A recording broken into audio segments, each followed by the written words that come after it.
আসসালামু আলাইকুম সবাইকে আবারও স্বাগতম কুকিং উইথ সালমাতে। আজকে আপনারা দেখবেন কিভাবে আপনারা খুবই সহজে ভেজিটেবল বলটা বাসায় তৈরি করে খেতে পারবেন।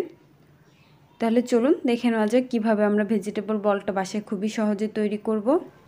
এখানে আছে কিছু পেঁপে কুচি আর কিছু ক্যাপসিকাম কুচি, কিছু সিম কুচি, দিয়ে দিচ্ছি কাঁচা টমেটো কুচি, আর দিয়ে দিচ্ছি কিছু ফুলকপি, কিছুটা আলু, দিয়ে দিচ্ছি কিছু পেঁয়াজ কুচি, কিছু কাঁচামরিচ কুচি, আধা চা চামচ পরিমাণ রসুন পেস্ট, সামান্য পরিমাণে আদা পেস্ট, সামান্য পরিমাণে জিরা গুঁড়া, কিছুটা ধনিয়া গুঁড়া আর কিছুটা মরিচ গুঁড়া, আর সবশেষে আমি দিয়ে দিচ্ছি স্বাদ মতো লবণ। এখন সবগুলো উপকরণ আমি খুব ভালোভাবে চটকে নেব। অবশ্যই আপনারা সবজিটাকে ভালোভাবে চটকে নেবেন, তাহলে এগুলো একটু নরম নরম হবে।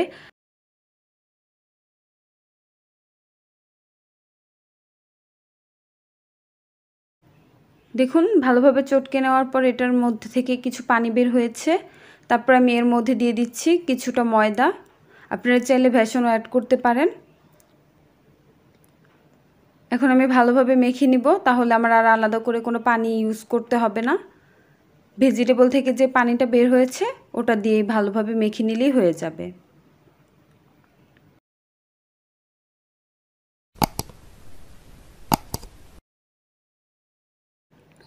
দেখুন আমার ভালোভাবে মেখে নেওয়া শেষ। তারপরে আমি এগুলোকে ছোট ছোট বল বানিয়ে নিয়ে নিব। দেখুন আমি কিভাবে বানিয়ে নিচ্ছি, ঠিক এরকম মাপের আমি ছোট ছোট করে বল বানিয়ে নিব। তারপর আমি চলে যাচ্ছি চুলায়। আমি একটি প্যানে ভালোভাবে প্রথমে তেল গরম করে নিয়েছি। তারপর আমি ভেজিটেবল বলগুলো ছেড়ে দিচ্ছি। আর অবশ্যই খেয়াল রাখবেন গাদাগাদি করে দিবেন না, তাহলে একটার গায়ের সাথে আরেকটা লেগে যাবে। আর অবশ্যই চুলার আঁচটা মিডিয়াম টু লো আঁচে রেখে তারপরে ভাজবেন, আর ডোবা তেলে ভাজবেন, তাহলে এগুলো খুব ভালোভাবে ক্রিস্পি হবে আর খেতেও খুবই ভালো লাগবে। দেখুন আমার এক পিঠ ভালোভাবে ভেজে নেওয়া শেষ। আমি এখন এগুলোকে উল্টে দিব।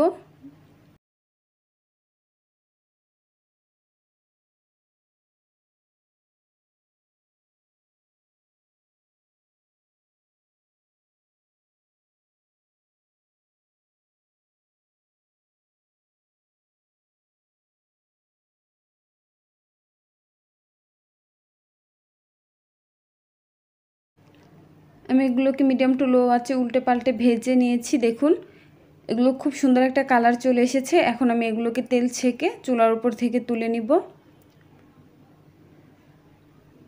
আমি আপনাদের একটা প্লেটে সার্ভ করে দেখাচ্ছি এটা কত ভালোভাবে হয়েছে। দেখুন উপরটা যেরকম ক্রিস্পি হয়েছে, ভেতরটা খুবই নরম হয়েছে। রেসিপিটি কেমন লেগেছে অবশ্যই আপনারা কমেন্ট করে জানাবেন। আর প্লিজ আমার চ্যানেলটি সাবস্ক্রাইব করবেন আর পাশে থাকা বেল আইকনটি ক্লিক করে দিবেন, যাতে আমি কোনো নতুন ভিডিও দিলে আপনারা খুব সহজে নোটিফিকেশন পেয়ে যান। ভিডিওটি শেষ পর্যন্ত দেখার জন্য সবাইকে অসংখ্য ধন্যবাদ।